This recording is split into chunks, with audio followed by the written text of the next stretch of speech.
Thank you so much. I'm very excited to be here from Space Telescope and Johns Hopkins University in Baltimore, Maryland, where I'm an astrophysicist.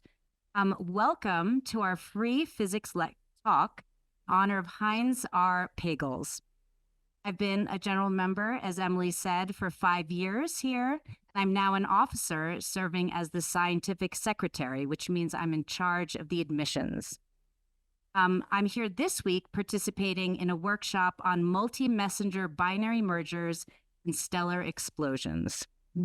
ACP, the Aspen Center for Physics, is a very special place for me.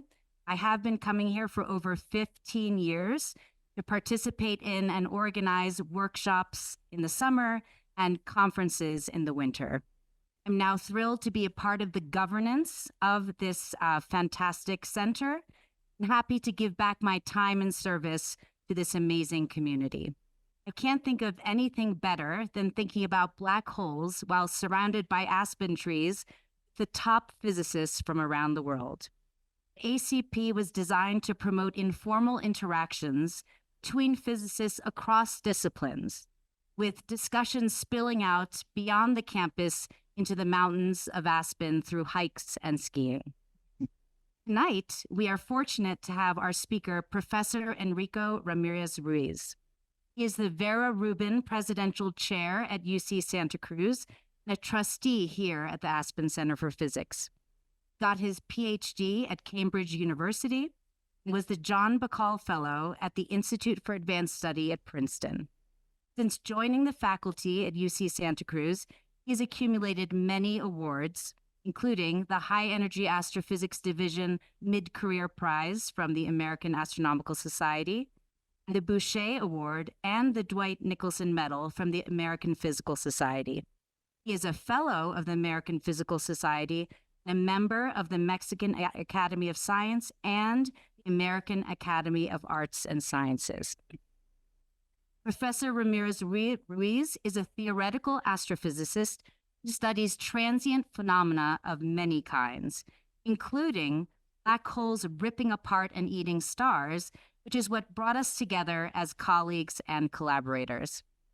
In addition to his many research accolades, Professor Ramirez-Ruiz has dedicated his time to increasing the number of historically marginalized students earning PhDs in astrophysics by founding the extremely successful Lamont Institute Mentoring Program. Professor Ramirez-Ruiz is also an excellent speaker, and so we're really in for a treat. Please welcome him, and he will be speaking about the universe in us. Wonderful. Thank you, Suvi. Thank you, everyone, for being here. It's really an honor for me to be here. I'm going to tell you the genealogy tree of every single atom in your body. Not exactly. I'm going to choose some protagonists to tell you where we came, cosmologically speaking. I really wanted to highlight that, a lot of this narrative was produced in collaboration with actually two folks that are here in the audience, Carl Fields and Kate Daniel. Kate is also a general member, and we collaborated on actually creating this planetarium show at the California Academy of Science that it's called Spark Universe in Us. So if you're in the Bay Area, I strongly recommend that you come. And a lot of the visualizations that I'm going to show you are from this show. So you'll see a lot, and particularly Carl's work. It's just visually, scientifically, but also visually stunningly beautiful. So this is us. We have 10 to the 28 atoms in our body. We have more atoms than stars in the universe. We have more atoms than grains of sand in the entire surface of the Earth. So our atoms are incredibly numerous. And they're also highly stable. So they've been with us for a long period of time. And now I want to make it about us. I want to make it about you. This is, of course, 1 followed by 28 zeros. So this is really highlights, how numerous we are, atomically speaking. But when we think about humans in general, and we're rather self-centered, really the protagonist has to be oxygen. Why? Because oxygen is 65% the mass of our body. Yeah. Followed by carbon, hydrogen, nitrogen. As you know, or you may not know, the hydrogen has been with us since the Big Bang. So if you're atoms can speak to you, particularly your hydrogen atoms. They can tell you about the most extreme conditions of the universe when it was, the first 2 or 3 minutes since inception. And what I'm going to tell you a little bit about is really the journey of the oxygen atoms from how they were created in the universe and ultimately came to be part of our bodies. So the main protagonist, again, is going to be oxygen. And oxygen is going to be incredibly essential for the story. And the origin story of oxygen is intimately linked to the evolution of massive stars. This is the number of atoms that a massive star have, so they're atomically incredibly numerous. These stars basically fight their battle against gravity. I think if gravity could win, we all be black holes. And what actually gives structure to the universe is other forces that are able to battle gravity. And when it comes to massive stars, and particularly stars in general, burning is an incredibly important component of that battle. What ends up happening in massive stars is that you continue the burning all the way until you get to iron. Iron is the most stable nuclei in the universe. That means that further reactions can actually not generate heat. Well, once you get an iron core in a massive star, basically gravity has won its battle, and the star has a really difficult time to basically resist gravity. Now, massive stars, we call massive stars, are 10 times, about 10 times the mass of our own sun. They're incredibly luminous. They're 1,000 times more luminous than our own sun. As a result, they also have short lifetimes. So you can think of it as the Elvis Presleys of stars. They're incredibly luminous, but they have kind of short lifetimes. What I'm going to tell you, or I'm going to guide you through, is sort of what happens in these massive stars, particularly the iron core collapses, which is actually a central topic of the workshop that we are all leading here, and it's really an unsolved problem. So what ends up happening is there's a collapse, the core. Ultimately is halted once the densities get to nuclear density. And the strong force comes into play, says like, I'm not done. The battle will continue. And in the process, they create the densest object in the universe, a neutron star. And we're going to talk about that. That's going to be also a central protagonist. So what I'm going to show you is a movie that illustrates, the cutting edge of our understanding of how these neutron stars are born and how in the process, a significant fraction of the star is actually torn apart in what we call a supernova explosion. Well, this is a beautiful visualization. You can think about the star is already in the red giant phase. It's the size almost of our solar system. It has the distance between us and the sun. And everything is happening in the core. So what you're going to go through is a journey all the way into the core as this proto-neutron star is basically being born, and it's halting the collapse of the entire star.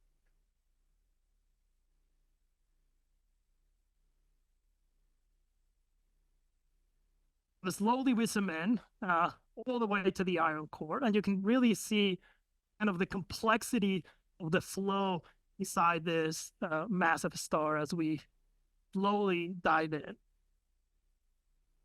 And there's a significant amount of debate as to the exact details of how these objects explode.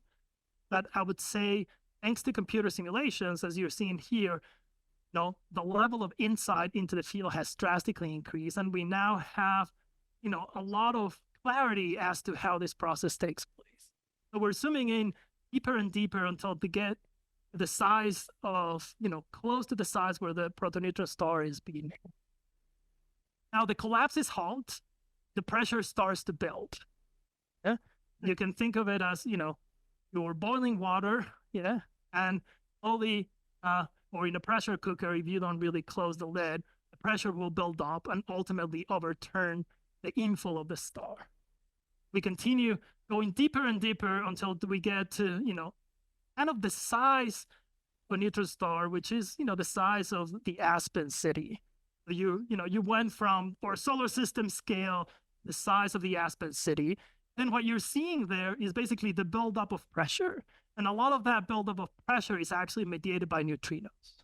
These elusive particles are essential in mediating that energy transport in the core until enough pressure is able to build up that you can actually overturn the collapse and actually energize a shock. As this shock moves through the star, these oxygen atoms actually spread out throughout the universe. And these explosions are primarily responsible for the oxygen atoms in your body. Just to give you a feeling, in your body, there's about 100 million supernova explosions that were responsible to make the atoms in your body. This is just one of them, a realization of one of them. Then you see the explosion, and these explosions are incredibly powerful and incredibly bright. The galaxy has about of the order of, tens of billions of stars. And one of these supernovas, you can see there, can be as bright as the entire galaxy together. We can actually see these oxygen spreading and oxygen production from incredibly far away distances. You can see here, astronomers is, the image before and after. So you can actually see, we couldn't see the massive progenitor because it's too dim, but all of a sudden after the explosion, he basically let us know that life has basically ended and the life of the neutron star has begun. So it's a cycle, and this is going to be a central feature of our talk. Now, supernova explosions are incredibly important because they mediate the energy position in galaxies. This is a simulation from Evan Schneider showing basically a galaxy like our own Milky Way. You can think about the disk. Then you see these outflows are basically coming out. All of these outflows are actually powered primarily by supernova explosions. Supernova explosions also mediate not only the production, but also the transport of metals. There's a lot of mixing of metals that happens in galaxies because of supernova. So what I'm going to actually show to you later in the talk, basically the trajectories that your oxygen atoms have actually taken, where they have been, where they have come from. And a lot of that has to do with the fact that in galaxies, metals are actually mixed very efficiently. Yeah? You can think of the supernova as the spoons that are sort of mixing drops of milk around the coffee. So they're very, very efficient in mixing metals across our own Milky Way, but the universe in general. And that's why you're made of so many explosions, because these explosions makes very, very efficient into the interstellar medium. This is an example of a nearby supernova remnant close to us. The supernova that you saw that was incredibly bright, it's probably months old. And these supernova remnant, it's about a millennium old. And what you're seeing there, particularly the filaments there, are basically oxygen atoms that have been spread into the interstellar medium. Yeah? They're basically thrown into the gas phase. Ultimately, will mix and make new generations of stars. So again, you can trace the history of your own oxygen atoms to once, they were basically part of these beautiful remnants. This is, of course, a remnant that it's in our own Milky Way, relatively close to us. While the supernova explosion that you saw before was from a galaxy very far away. So, in the interstellar medium, the way that we think about that is there's many, many processes that are creating elements. For astronomers, hydrogen and helium were made in the Big Bang, and everything else was made in astrophysical environments. So astronomers, we call metals, everything that is not hydrogen and helium, we call the metallicity of the universe. So if you go back in time, you can think of it, first structures have almost no metals. And then the metal content of the universe had increased and continues to increase as a function of time as more of these phenomena are taking place and enriching the universe.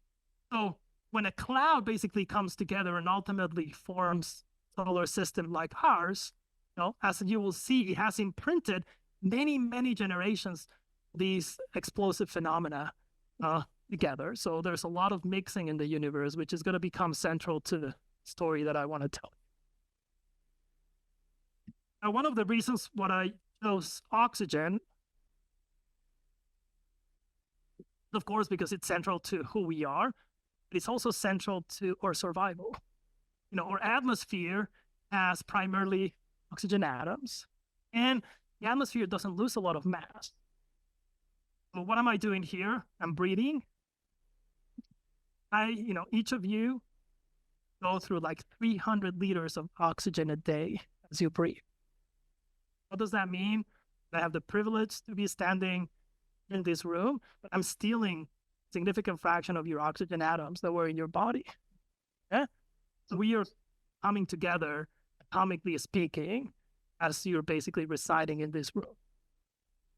Then you can think about, okay, well, that's interesting. So not only may have cosmic history encoded in my body, but I may have human history encoded in my body.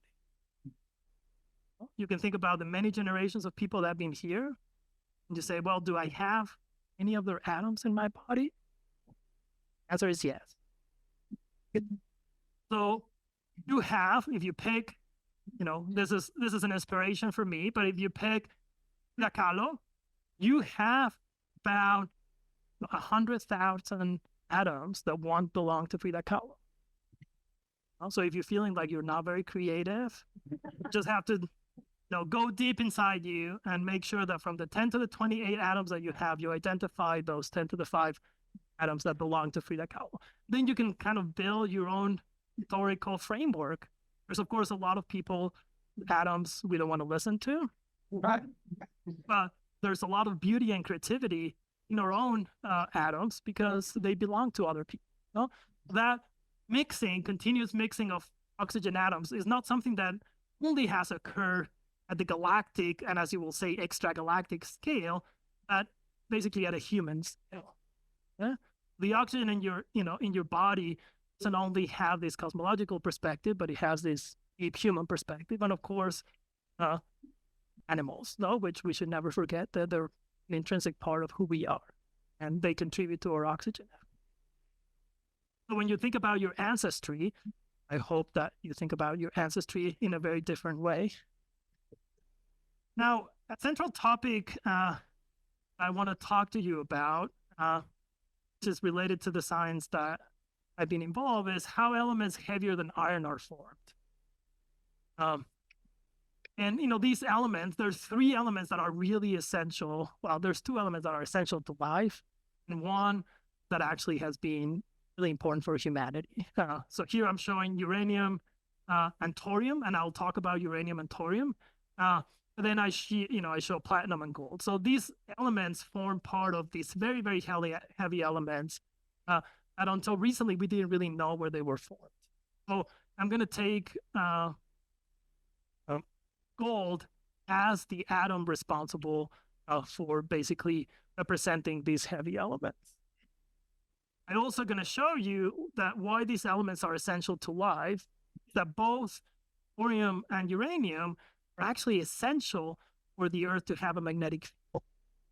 If we didn't have uranium and thorium in the core of the Earth, we wouldn't have a magnetic field, and we wouldn't be shielded from the radiation. Even though they come in very small doses, very small fractions, as you will see, those elements are really essential why we're here. Of course, they're radioactive, and their basically half-lives are basically long enough that they're continuing powering the heat exchange in the interior of the Earth.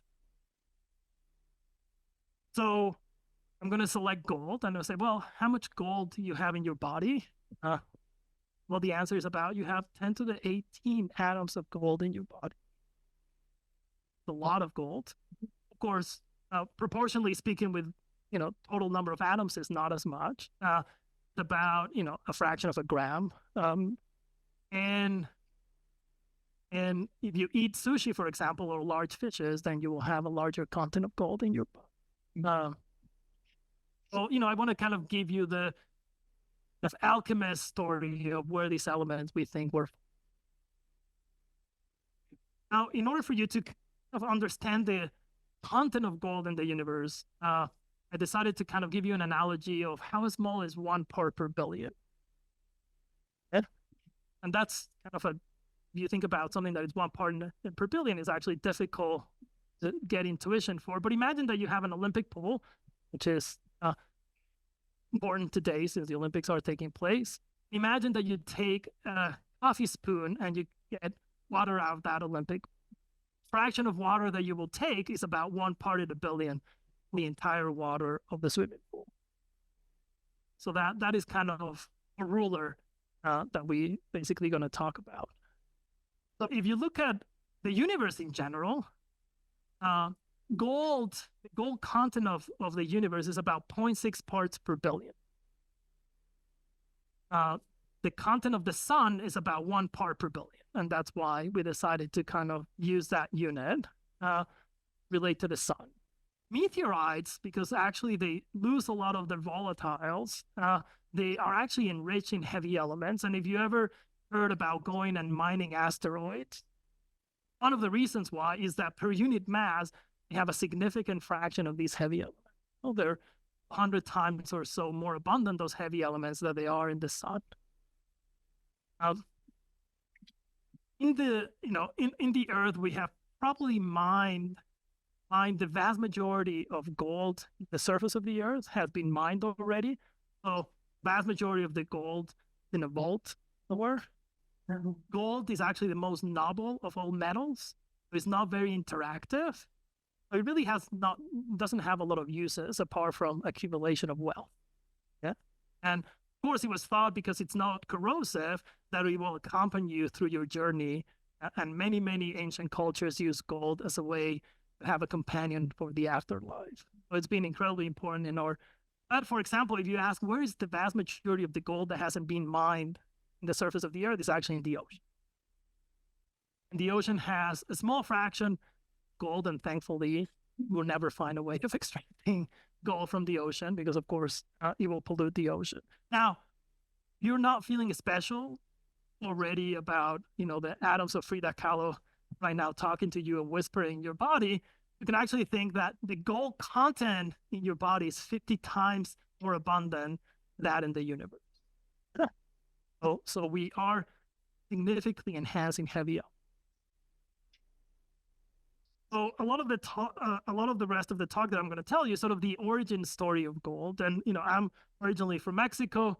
I had to pay tribute to my ancestors, and the Aztecs believed that gold was the sweat of the sun falling into the earth.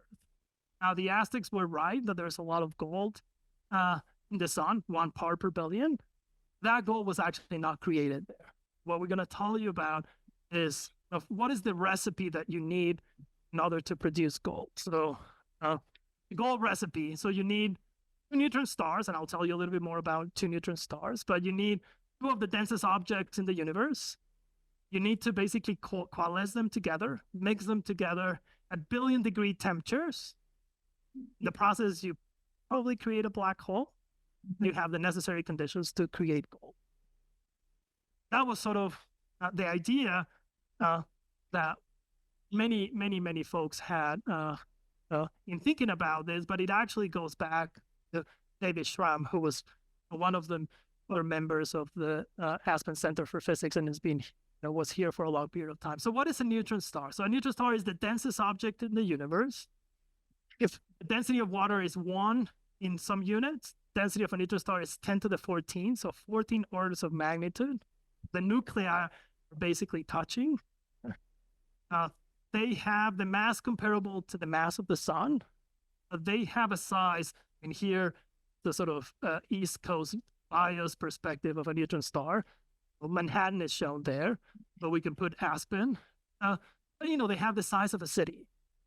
These objects are incredibly compact. They're the densest objects in the universe. If we were all standing, thankfully we're not, the surface of a neutron star and wanted to escape, you will have to move at 30% of the speed of light in order to escape their gravitational field.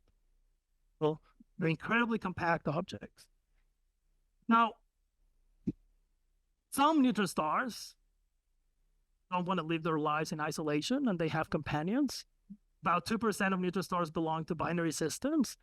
Now, even a smaller fraction of them have another neutron star as their companion. Yeah, so they're rare, but even though they're rare, they're production of gold is so vast that we think are the main contributors in the universe in actually producing the total amount of gold in the universe. So the story starts with these two objects being in a binary system. They don't really like to be in isolation. They spend a lot of time together. They spend the order of about hundreds of millions, if not a billion years, going around each other. Now, because they're so compact, the distortions of space and time that they create carry a significant amount of energy and angular momentum from the system, which makes that these objects come slowly and progressively together. Rate depends very strongly on how close they started until they get incredibly, incredibly close, they coalesce. And it's in that moment that the right conditions are basically satisfied to make these very, very heavy elements. I'm going to show you here a simulation that I did in my PhD. So this is very old, but these are two neutron stars coming together. And I want you to look at how fast they do this. Well, they're coming together, they touch in fractions of, a few milliseconds. They generate incredibly high temperatures. And one of the simple models for the production is there's about 1% of a solar mass in these tidal tails. You see these kind of tidal tails expanding, where we think that these heavy elements are produced, and that material is able to escape the gravitational field of the system and basically expand into the interstellar medium.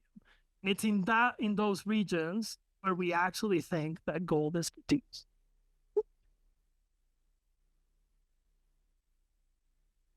Now, what were the predictions that were made? So actually as you will see, lots of people that are participating in this workshop thought very deeply about what sort of, in addition to electromagnetic waves or to gravitational waves, what sort of electromagnetic signatures will be accompanied if these heavy elements were produced. And the prediction was we should see an optical, potentially, primarily potentially in the infrared transient that will fade over a week. We had very strong predictions about the light curve evolution and the spectrum. So we just needed to wait for a neutron star merger to take place. And it so happened, August 17, 2017, two neutron stars came together and actually the gravitational waves from two neutron stars that merged arrived to Earth. And they were detected by the LIGO Gravitational Wave Observatory. And what you're seeing there is the frequency as a function of time. So you can think of it, the two objects are coming together, they're spiraling faster and faster, and the frequency is increasing. And you can see the signal all the way until they basically touch and fuse. Now, something that was incredibly important to the story is that we wanted to detect the electromagnetic signal from these events. But we actually had a large fraction of the sky to cover. If you look at, this is the position, the uncertainty in the sky of where we think a gravitational wave signal is coming from. Now, gravitational wave detectors operate relatively similar to your ears. So if you close your eyes and you think about, can I actually know if a sound is coming from in front of me, behind me? The answer is no. Why? Because your symmetry here basically completely doesn't allow you to understand whether something is coming from behind or in front. And similarly, we had two detectors, the gravitational wave uncertainty, sort of this banana shape in the sky, But thankfully, a few days before the gravitational waves arrived to Earth, a third detector was turned on that allowed triangulation to be more effective. If you had a third ear, you could actually have position sound much more effectively. So that's what happened. And, I am part of this wonderful collaboration, not very inventive when it comes to names. It's called the 1 meter 2 hemispheres because there's 1 meter telescope in the north, 1 meter telescope in the south, looking for basically the electromagnetic wave signals. And an interesting story is that this is basically the SWOP telescope ultimately made the discovery was in the south. It's a 1 meter telescope. And we were competing with telescopes that were significantly larger. So they had, for example, the Bahcall telescope is 4 meters. So they have 16 times the light collecting power and 12 times the field of view. So the way that I like to think about this is sort of like a David and Goliath story. And ultimately, this group outsmart the larger telescopes. And I'm going to tell you why. So this was basically the error in the sky. And as you can see, we had to wait a significant amount of time that in Chile was dark. So if anyone would have had a telescope or looking for this in Africa, they would have probably detected the signal before. Now, the technique that the team put together, and I'll show you who's responsible for this, is they say, well, rather than actually look at just the entire surface, we're just actually going to look at the individual galaxies that I know it exists. Why? Because the gravitational wave signal gives you a distance, a position in the sky, you know the volume, and you know all the galaxies within that volume. Rather than just tiling the entire sky, let's just look at individual galaxies. That's basically a much more cost-effective strategy. So in every pointing of the telescope, you're trying to get as many galaxies as you possibly can. And something really smart that one of the grad students, David Coulter, leading this, is he basically arranged those galaxies thinking about which is the galaxy that we think is going to be more likely to host this event. So what I'm showing you here is sort of how we're trying to hunt for this distance. What you're seeing there appearing as a function of time are the galaxies that were pointed. This is 46 minutes after sunset. So as soon as you can make observations, you start making observations. But remember, this was already 10 hours after the gravitational wave signal arrived. You can see how relatively effective this method was in targeting galaxies all around this error field until about 17 minutes after observation started. Well, this collaboration detected the first optical photons from the gravitational waves. You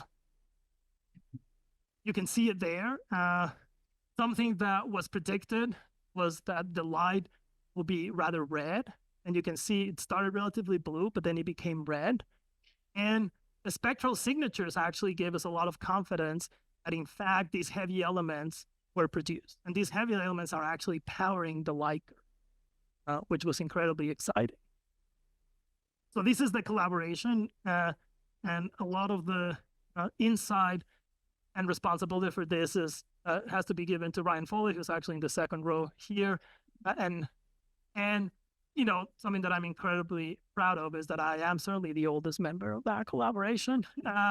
We had a lot of early career folks, and David Coulter there came up with the algorithm to actually arrange the galaxies. And, very fitting in this photo, he has a t-shirt that says, "I want to believe."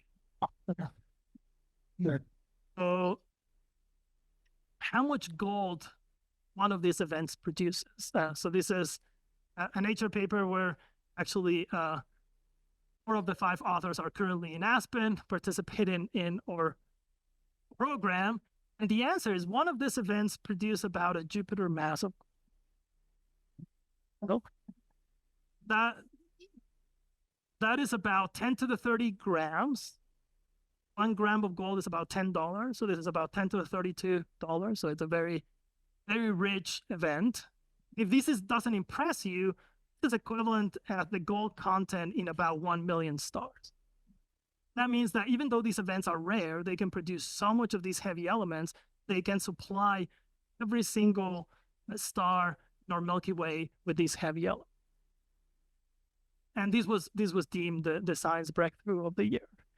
And particularly, I was incredibly proud of my end that, half of the papers of the in science were actually all led by, grad students and postdocs. And that just talks about leadership and his support of early career scientists.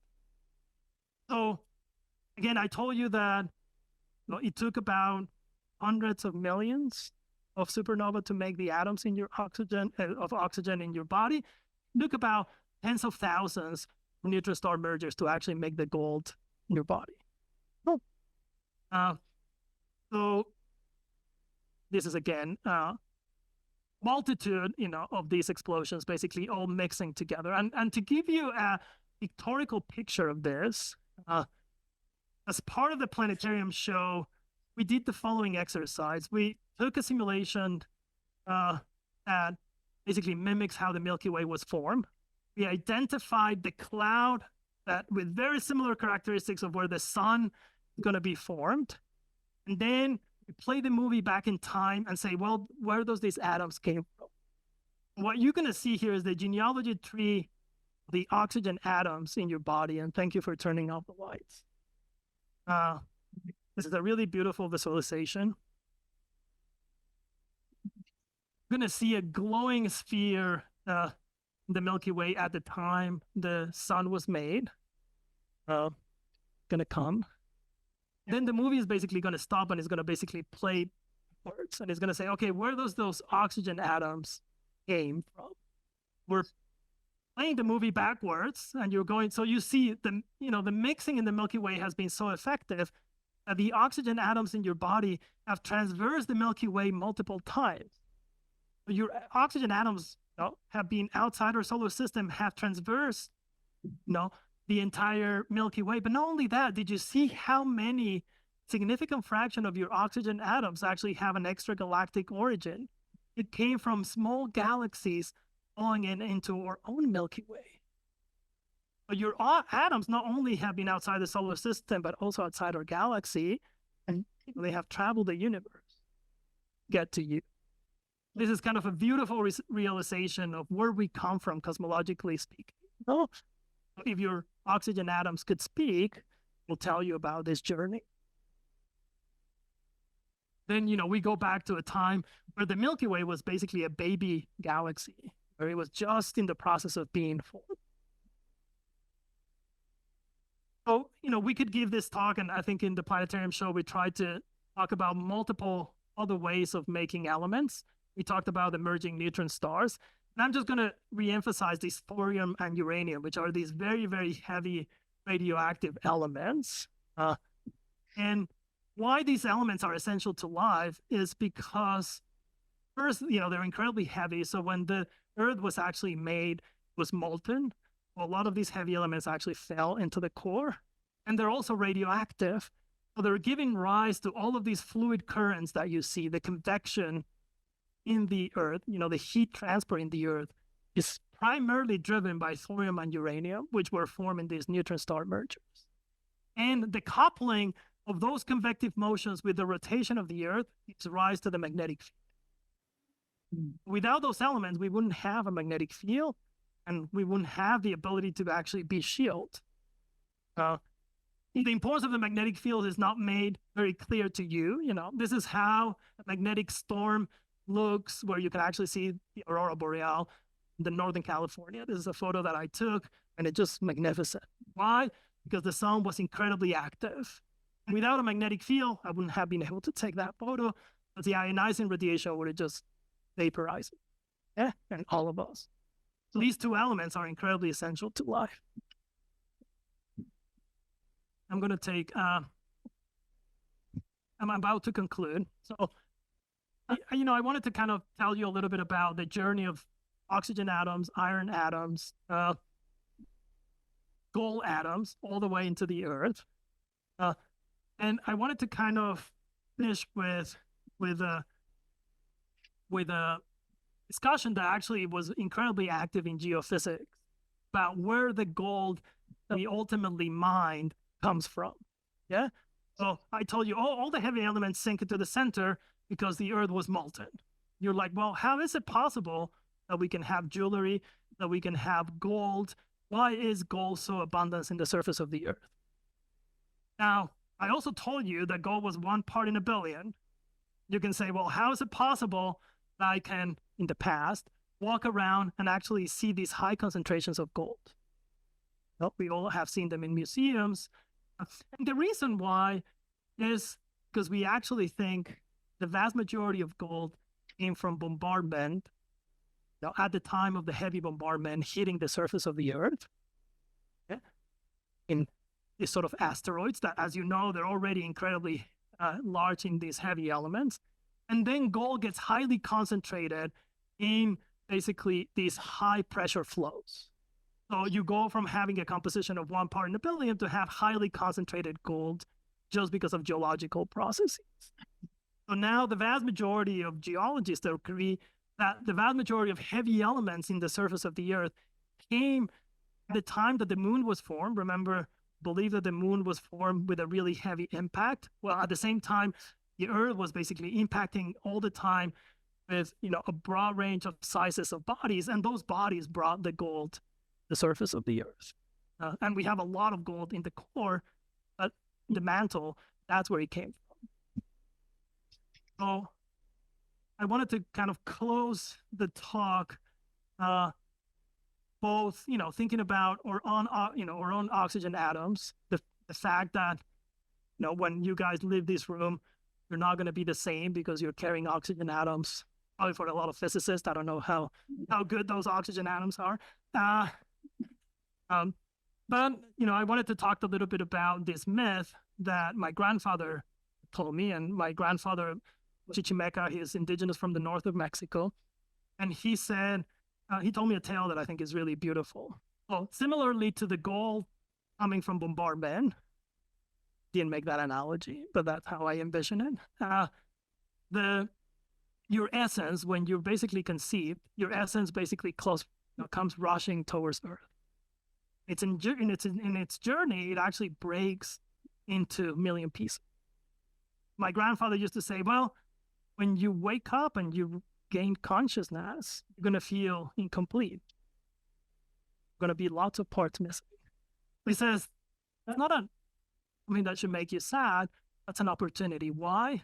Because those other pieces, it's not that they fell into the floor and you have to go around and pick them up. They fell into other people.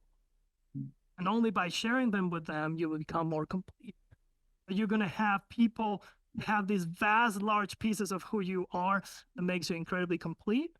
But in your journey as a human, if you don't take advantage of every single interaction that you have, your journey to being complete is going to be, incomplete. So he said, treat every single individual with respect and love because they have that missing piece of yourself.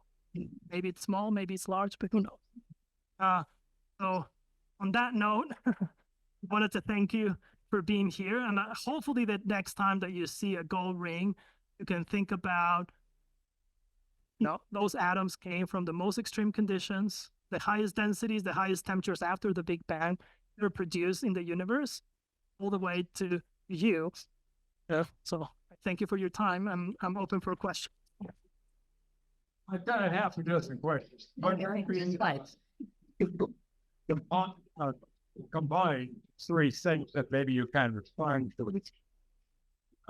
This is beautiful because this is all after the National Geographic 1992 article about the supernova of 1989, where they're learning about up to iron, which is 56. The iron group, yeah. What's 2 irons? Now, silicon is 28. Yeah.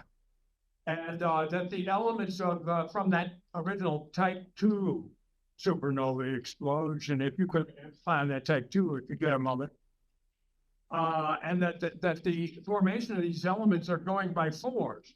And this is beautiful because it's all that after iron, what's going on. Yeah.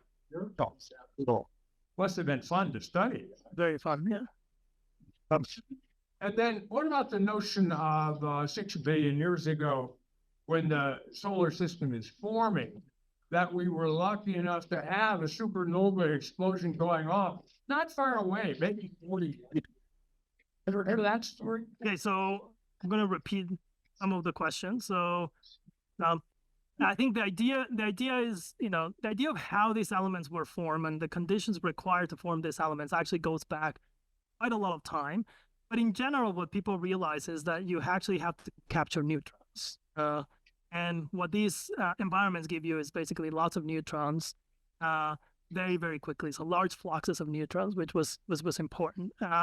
So, you were talking, the question that you were making is a little bit about, also nearby supernova explosions, the mixing. I mean, you can see that when the solar system was formed, was already highly mixed. There was a lot of time for supernovas everywhere to actually have mixed very, very efficiently to what ultimately became, the mother cloud that gave rise to the solar system. And the metallicity, continues to increase, but not at an accelerated rate because there were more stars being formed in the past. Now, we have evidence that supernovas actually happen relatively close to us, and we actually see the radioactive products of those deposited in the ocean floor. We can actually see radioactive elements that were produced in supernova that were relatively nearby. So this is actually relatively a common occurrent phenomena that as the solar system is going around, it's actually sweeping these freshly synthesized radioactive nuclei, and then they're able to be deposited in the oceans, and then they sediment, and that's how we find them. We just make, basically holes, and we can actually go back in time just because sedimentation takes time. So you can actually try to think about not only the history of the elements that were there before and that are now being formed, that did not contribute to the mother cloud, but they're continually being formed. So yeah, it's an incredibly dynamical system. What's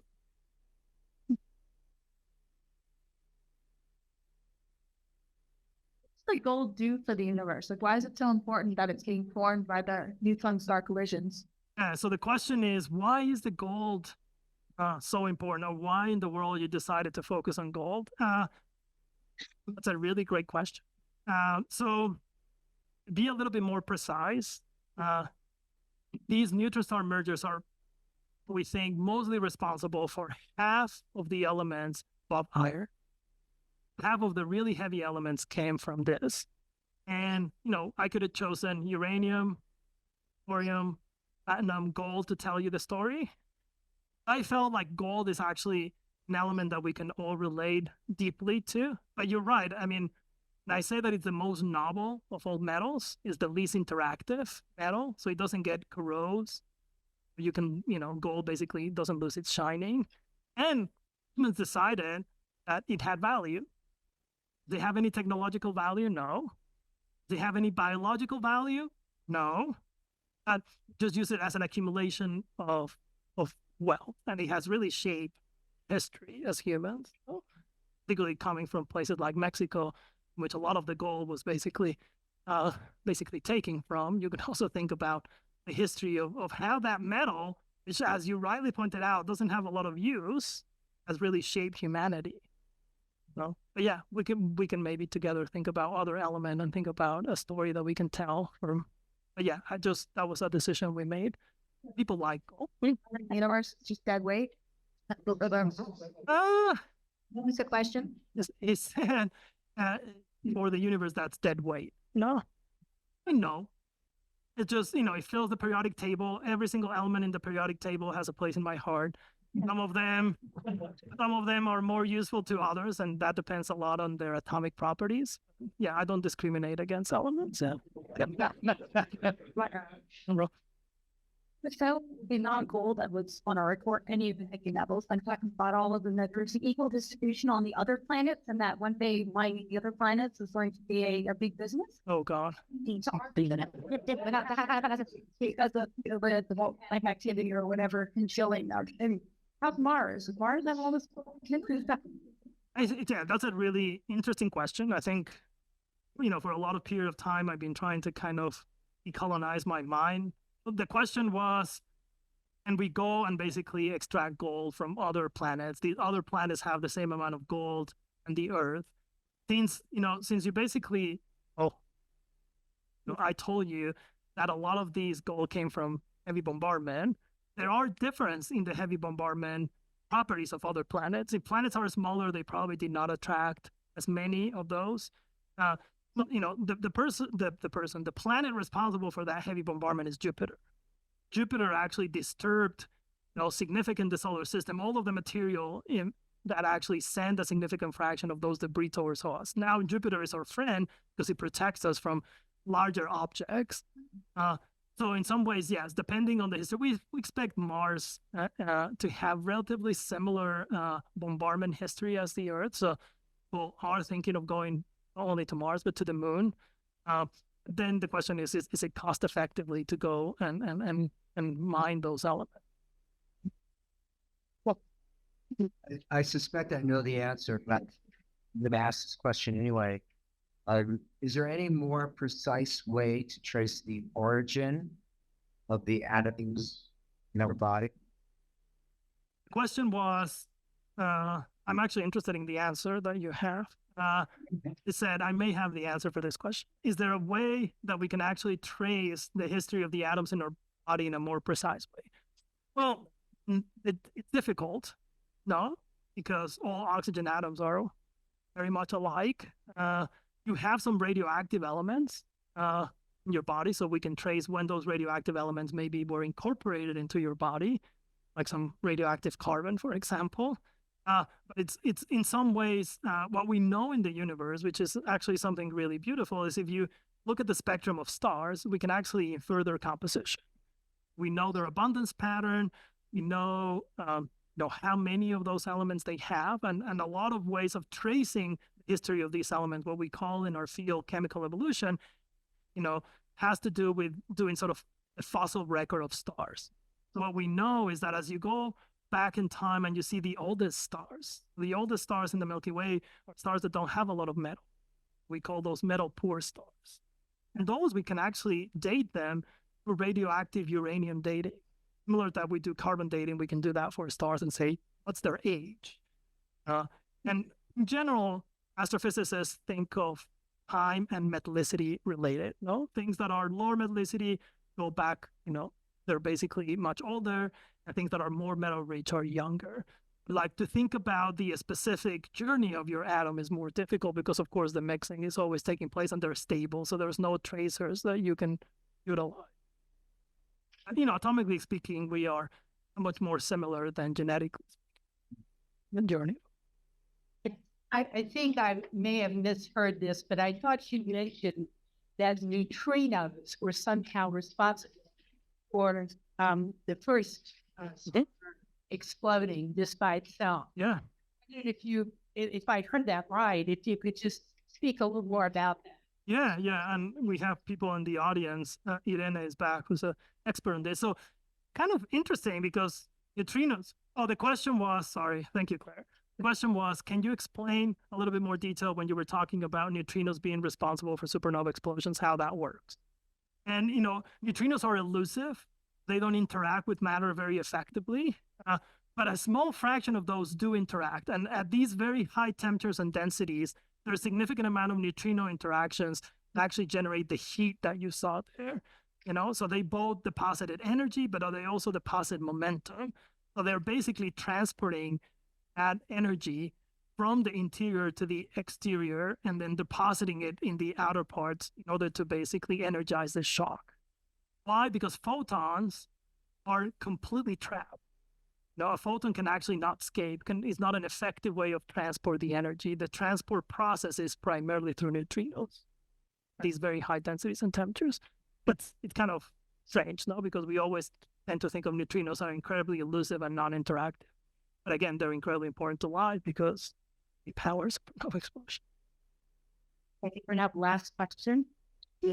So you talked about supernovae and kilonovae dispersing metals throughout the galaxy and getting incorporated into stars like our sun, but stars that are as low mass as our sun will never go supernova. So can you talk about whether the formation of lower mass system stars with planetary systems are like a sink for metals?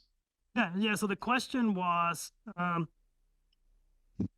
he was thinking about the journey of elements in general. And it says, well, massive stars, because they have short lives and they synthesize, they're constantly recycling metals. But stars that are lower mass actually live for longer periods of time. In fact, a star that is about 60% the mass of the sun will live for the age of the universe. That means that those metals get locked up in those stars. In fact, if you ask where the vast majority of metals in the universe are actually in carbon, oxygen, white dwarfs, because they were basically locked up in those systems in the cores. So you have basically all of these pollution going on, then it gets basically into a low mass star, and that low mass star basically carries that composition all the way to today.